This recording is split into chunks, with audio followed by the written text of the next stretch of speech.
last week we were able to conduct an interview.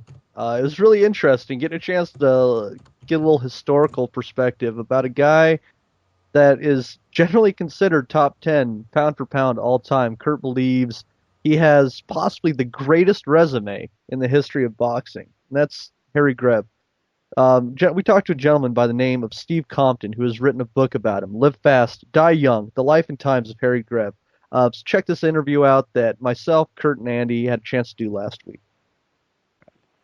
Boxing Asylum listeners, we're here with a very special interview today, something we haven't done.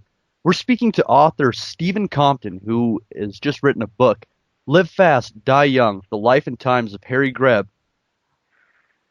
So, Steve, when you got into this, Stephen Compton, what was it about Harry Greb when you look back at all of these great fighters from the past eras that made you want to do the research and put this guy's life to paper?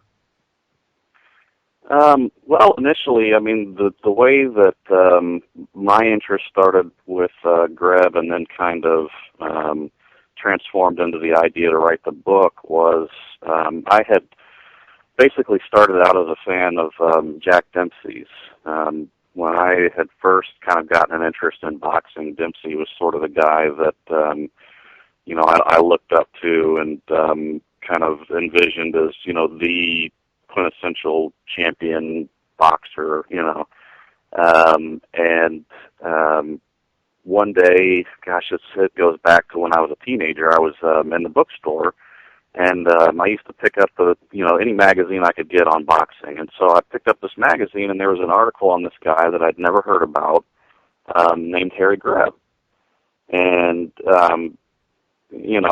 I've always had a fascination with the 20s and that era of boxing. And so as I kind of thumbed through the article on Greb, it made mention that he had gone after Dempsey and wanted to challenge for his championship, despite being only about 160 pounds. And here as a Dempsey fan, I thought, this is just ridiculous. I found it fascinating if it were true, but almost unbelievable. As many of the stories about Greb seem, and some of them are. And so, from that time on, I would just try and find anything that I could on Greb in terms of, information about his life, his career.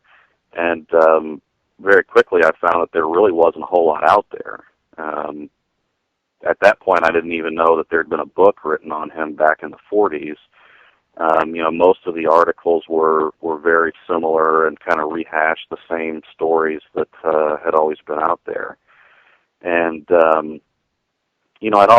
as time went on, I'd say probably the late 90s, I'd heard several times, that various projects were being worked on for, either a biography of Greb or a documentary or, something of that nature. And for whatever reason, none of those ever came about. And so, I thought, well, I've got to know more about this guy. And so I ended up going to my local university's library, and I just started looking up newspaper articles on him from the newspapers that we have here.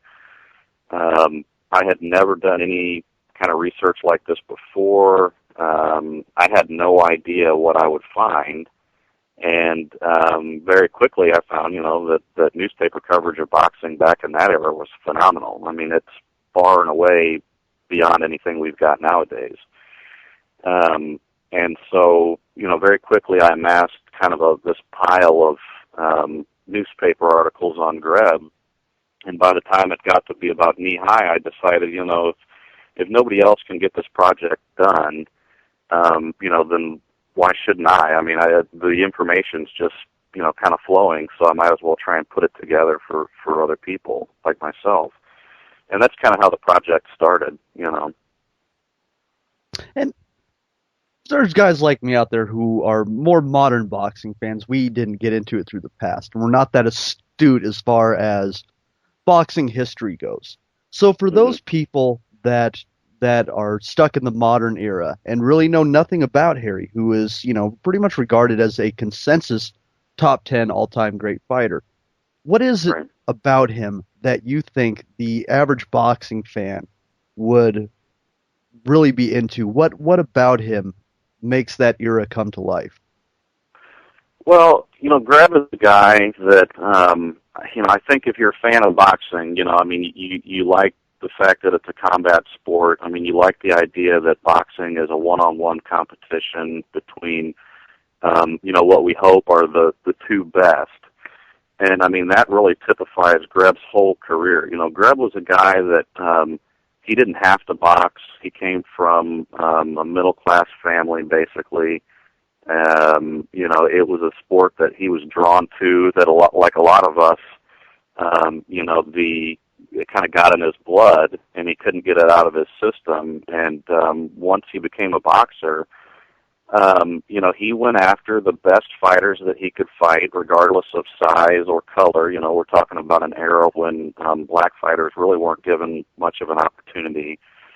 And, he really wanted to be the best. And if you were one of those few guys that was able to either beat him or draw with him, he wanted to get you back in the ring that night and just keep on going and make sure that, he proved to the world that he was better than you. And, that's something that, in an era today where you've got fighters who, a lot of fans, I think, would say, cherry pick their opposition. You've got guys who go, 20 fights without really fighting anybody. They build up an undefeated record. They get, the backing of a powerful promoter, and then get a title shot and basically hit the lottery. And, if they win, they're a champion, one of 6 in that division. Or if they lose, they walk away with $1 million plus payday. I think a lot of fans are kind of disgusted with that today. I think that's one of the reasons why boxing is at sort of a low point. And, in his era, he was a guy that was, even in that era, he was atypical. But, in that era, you're talking about a time period when guys had 100 fights before they got a title shot, and Greb being atypical, he had probably 200 fights before he got a title shot. And, he had already beaten the best fighters in the sport from top to bottom, the ones that would face him. I mean, a lot of guys knew how good he was and wouldn't even climb into the ring with him. And so, I think that appeals to fans of sports in general, this idea of trying to prove yourself as the best and being a great competitor. And that's what he did. And, and it's a great story on top of that. I mean, it's a quintessential Roaring '20s story. So, Speaking on his fights and what they had to do to get to a title shot, his official record is not reflective truly of the actual number of fights that he had, is it? Well, when you say official, I'm assuming that you mean official decisions as opposed to newspaper decisions. Exactly. Okay. Yeah. Well, nowadays people tend to discount newspaper decisions. In that era, they didn't so much, although they did to a degree, more because they didn't know exactly. If you got a wire report, if the AP or you got a report across the news wire that this fight happened out in Oklahoma, and X beat Y, you really don't know where that report came from. If you're living in New York. And so they tended to get discounted because of that. But if they were heavily covered fights and it was a no decision and there were a lot of newsmen there and, X beat Y, then most people considered that X beat Y regardless of whether or not it was an actual official decision. So in that regard, Greb's official decision record, because, he fought all over the place in a lot of venues that just didn't give out decisions. He's probably got, I don't know, maybe 100 decision fights, something like that, and 200 no decision fights. But again, at that time, that wasn't atypical. And, by the time he got his title shot, which was relatively late in his career compared to when he became a contender, he was well known as being one of the top fighters. He had been a contender for the middleweight championship since 1917. In 1921, he was supposed to have gotten a shot at then champion Johnny Wilson. Basically, everybody knew that the instant Greb got that title shot, he was going to be a champion. I mean, he was considered that much better than the champion at that point. And Wilson just refused to fight him. And it became such a scandal that Wilson got banned from the sport for a couple of years, basically. He had like 5 fights over 2 years, which is minuscule in that era. And finally, without being able to make any money, he was drawn back into the sport and forced to fight Greb. And of course, when he fought Greb in 1923, almost 2 years after he had ducked Greb, he lost. He lost his title, and Greb won his championship. But I mean, at that point, we're talking about a Harry Greb who was, 29 years old. He was blind in one eye. He had a lot of ring wear. Like I said, he had probably 200 fights plus at that point. And, he'd been a champion for 6 years. And unfortunately, that's kind of the norm in that era. You see fighters who they became champions and they dictated the terms a lot more even than we think of champions doing nowadays. And, the guys who were really great fighters like Packy McFarland and Jeff Smith and people like that who were just phenomenal, Sam Langford, Kid Norfolk, they didn't get their shots. Greb was really fortunate that he got his place in history to become a champion. I'm going to send this over to Kurt Ward for a question. Hi, Steve. Hi, Kurt. How many of Greb's fights do you believe were filmed, and what is the biggest reason why we haven't seen the footage to this day? Well, I know of a handful that I've confirmed were filmed. I've found advertisements for them, so we know that they were shown to the public. I've found mention that there were probably another few more that were being negotiated to be filmed prior to the fight, but then there was never any mention whether or not they were filmed or shown afterwards. So there were probably, at least 5 going all the way back to 1918. That's the first time I can find of him being filmed. As to why we haven't seen any footage, and I don't know how many people know this, but upwards of about 90% of all films from that era have been lost.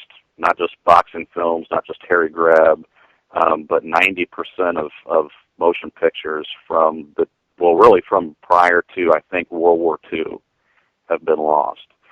And that's why, these film stocks back then, they were on what's called silver nitrate film, which was highly flammable.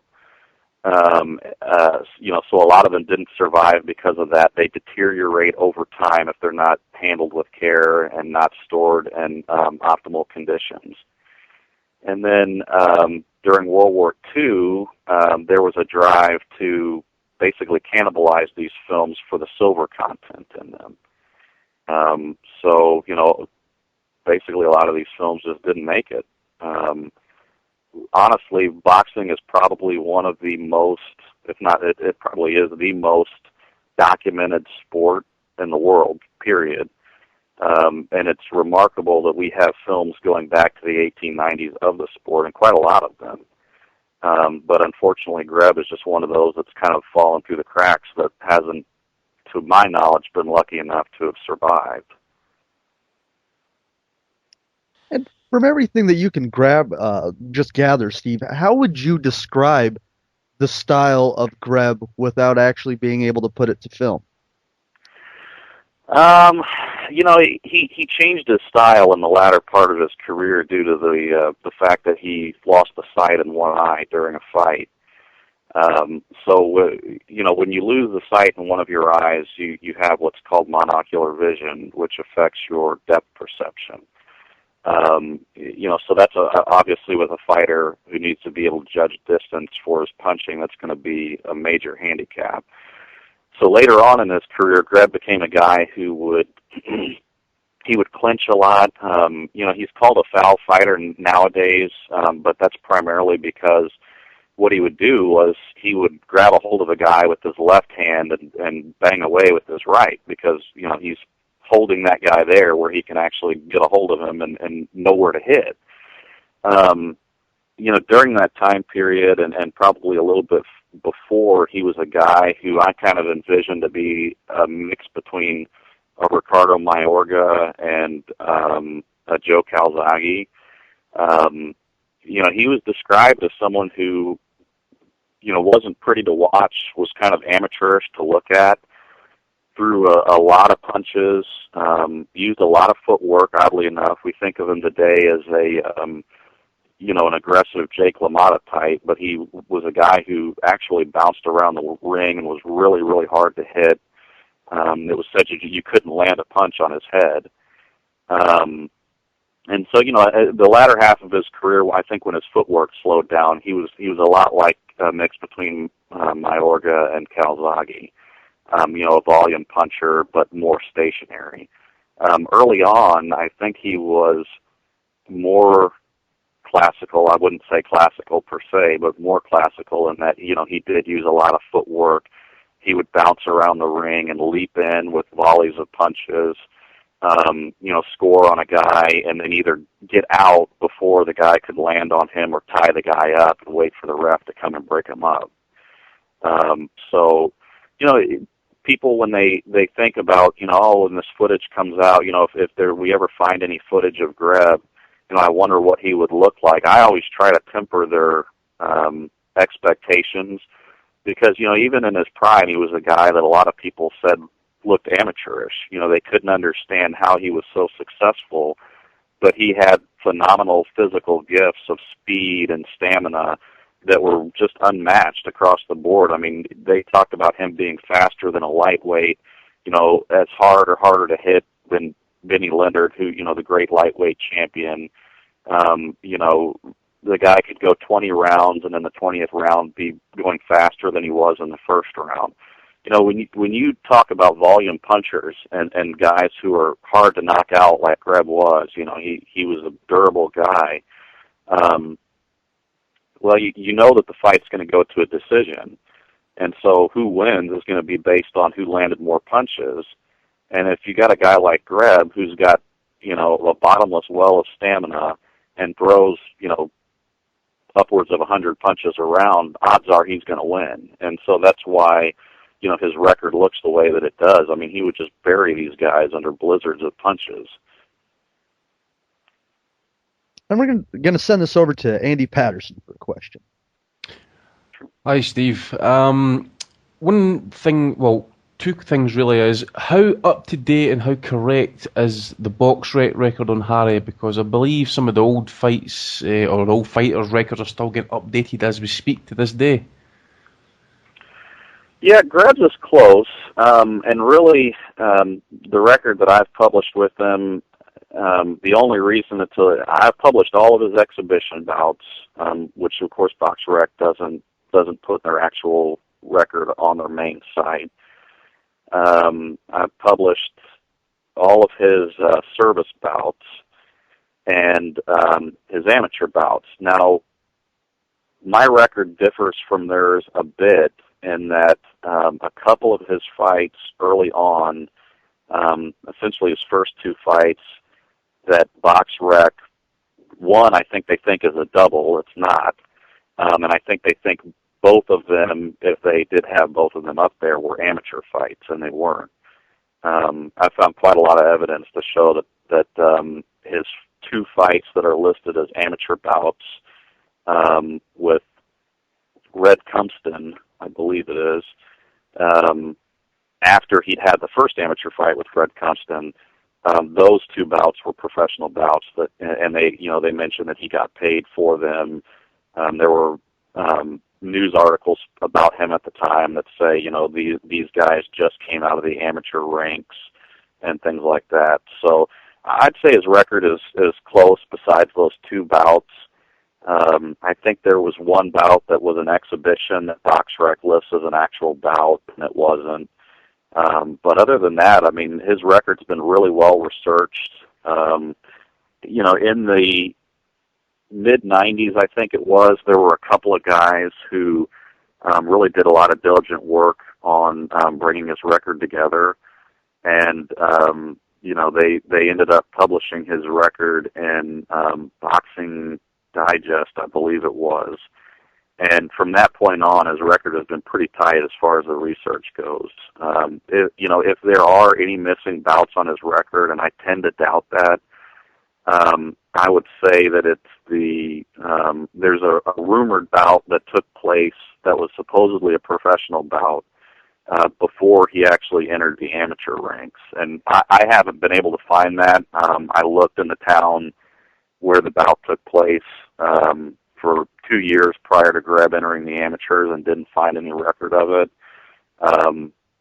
But that's the only one. I mean, I can trace his movements for almost every day of his career, and I don't think there's any bouts missing from his actual fight career. Is it true that he fought Britain's Ted Kid Lewis in an exhibition fight also? Who? I'm sorry? Ted Kid Lewis. No, no, he never fought Ted Kid Lewis. He fought a Kid Lewis in Pittsburgh, but it was actually an African-American fighter. Now, he was scheduled to fight Ted Kid Lewis in an exhibition bout in 1918, and I believe that either Ted Kid Lewis, he didn't make it to the bout, or there was a change in, the opponents for somebody that bumped a different guy into Greb's place to fight Ted Kid Lewis, and Greb ended up having to fight a heavyweight. But as far as I know, they'd never actually fought. So one of Greb's greatest fights, from what I can recall, was the fight against the great Mickey Walker. From what I could read or understand, some people say that Greb was severely hurt a number of times to the body. Was he ever close to being stopped in that fight? No, not really. It's interesting. That was kind of Greb's last great bout. They went into that fight with Greb. He was old. He was having difficulties making the middleweight limit. He had a lot of ring wear, and Mickey Walker was a young guy, a devastating puncher. He was just an all-around phenomenal fighter. He could do it all, literally. And so a lot of people were really thinking that, he was going to come in and he was to take the title from Greb, and this was going to be, the day that Greb kind of got old overnight. And at this point in his career, Greb's vitality was kind of waning a bit. His stamina wasn't what it once was. And so he started this change in his style where early on he would, basically start from the bell and just pile up points. And, he would get faster and faster as the rounds went on. But he always came out to an early lead. And at this point in his career, what he was doing was he would give up the first 2 or 3 rounds, stay competitive enough to make the opponent work, but allow the opponent to expend most of the energy and kind of burn himself up pretty quick. And so, in this fight, and it's nothing against Mickey Walker because he fought a great fight in that fight, but Greb basically did that. He let Walker come out, dictate the pace, and Walker did legitimately land some tremendous punches on Greb, and I'm sure he did hurt him several times. But I don't think that Greb was ever not in control of the fight. I think he knew what he was doing all throughout, and basically after the 3rd or 5th round, Greb took over, and it was for the most part all Greb until the final round. He almost knocked Walker out in the 14th round and spent, I think, a minute or a minute and a half with Walker defenseless on the ropes, his knees sagging, his hands down, and taking punch after punch after punch, full on the jaw.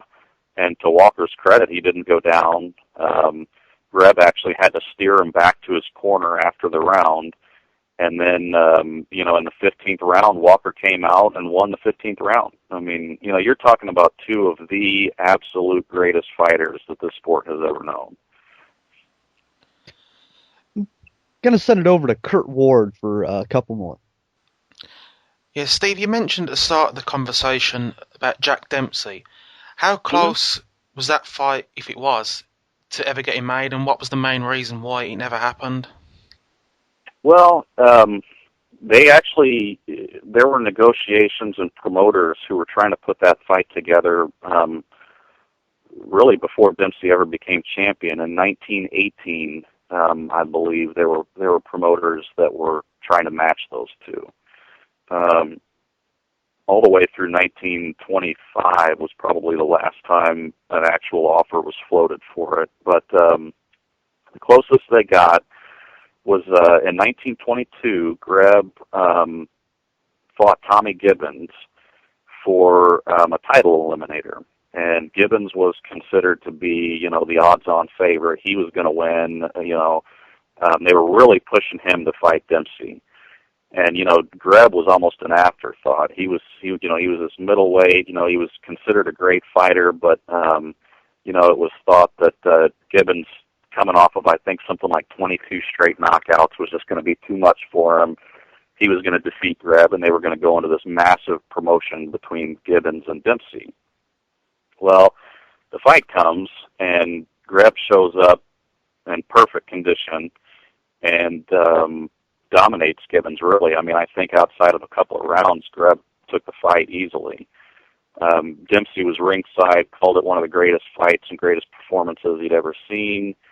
And, then the talk started for matching the two. Dempsey said, I'll fight him. He's earned a shot. Anybody that weighs 170, 175 pounds is a match for anyone in the world. So he was all for it at that point. Dempsey and Kearns, maybe, I can't remember if Kearns accompanied him, but they went to Europe. They went to Britain, France. They did a tour for the summer. During that time, Greb slaughtered Gene Tunney, the only loss of Tunney's career officially. And when Dempsey came back, he had totally changed his tune. He said, Greb's too small. He's out of the question as an opponent. Which is puzzling. I, to be honest with you, still don't really know what the motivation behind that was. He was really high on Greb as an opponent beforehand, and had totally done a 180. About 2 or 3 months later, undeterred, Pittsburgh promoters, Greb's hometown, were offering Dempsey a $100,000 purse plus 50% of the gate to face Greb. In a specially built arena in Pittsburgh. They contacted Kearns. Kearns said he'd reached he'd gotten the offer. He would like to talk about it with them. And then Kearns went quiet, and the promoters didn't hear anything from him. And they tried to get Kearns on the line to figure out what was going on. Kearns actually took a train, passed through Pittsburgh, didn't stop to talk to the promoters, and went straight to New York. And when he got to New York, he said, I haven't heard anything from these guys. I don't know, what's going on. And he pretended like, he thought the offer was bogus. Meanwhile, the promoters said, we don't understand why he's behaving like this. We've got this offer out there. We need to find out in time to build the stadium, because they were going to specially construct the stadium. In order to promote the show for a Labor Day event, which was, I don't know, a month away or 2 months away, something like that. And Kearns basically just refused to acknowledge them, refused to acknowledge their offer, and the fight died on the table. And that's about as close as it ever got. There were a couple of other offers that, where promoters had made Dempsey a fair offer, and, Dempsey pretended to consider it, but I don't think he ever really did. I don't think Dempsey wanted the fight. I don't think Kearns wanted it. To be diplomatic, I think they realized that the fight was too much risk for the reward. It was basically a no-win situation. Dempsey could fight guys that were easier to beat than Greb, get paid as much or more, and not have to face the risk, because Greb had, Dempsey would have been the favorite, but Greb would have had an outside chance of beating him. And so if Dempsey takes that fight and he wins, he's just beating a middleweight, and he's not going to win any prestige by doing that. If he takes the fight and loses, the great mighty Dempsey has lost to a middleweight. So, when you frame it in those terms, you can kind of understand why they weren't eager for the fight, and they were taking on fighters that, were probably not as good as Greb or as challenging as Greb, but looked better to the public, where Dempsey could either slaughter them or, have a competitive fight with them. Guys like Bill Brennan that Greb had dominated 4 times, Billy Miskey that Greb had beaten, Tommy Gibbons that Greb had beaten, George Carpentier, who had refused to fight Greb. He turned down a $250,000 offer, the largest purse of his career, I believe, to fight Greb. So you can see why Dempsey wouldn't have been eager to face a guy like that. And it does sound like one hell of a story. And you took over a decade researching this. We wish you the best of success on this, Steve. What is the best place for the boxing fans out there to go and order this book? I would say, if you're abroad, Amazon.com is probably the best place for the fans in Europe. Here in the United States, you can order either through BarnesandNoble.com, Amazon.com. I've even seen a copy of it on eBay through some book dealer on there. Or you can order a signed copy through me. Fans in Europe can order a signed copy through myself as well. However, I will say that for some reason, right now, the shipping between the United States and Europe is astronomical. And if you're trying to save money, I wouldn't recommend it. I would probably recommend going straight through Amazon and trying to get a better rate on the shipping. All right. Well, the book is Live Fast, Die Young, The Life and Times of Harry Greb. The author, Stephen Compton. And Steve, we really appreciate your time today, and we wish you great success with this book. And thank you for putting in the work to recover a lot of information from a time that is often just not talked about anymore, given the lack of it. So thank you so much for building the story of Harry Greb for the people. Great. Thank you very much. It was an honor and a pleasure, guys. I really appreciate the time. Absolutely, and hopefully we get to talk to you later down the road. Yeah, anytime. Sounds great. Thanks, Steve. Thanks, Steve. Appreciate it. Yeah. Take care, Steve. We really appreciate the interview. Okay, thanks, guys. I look forward to it.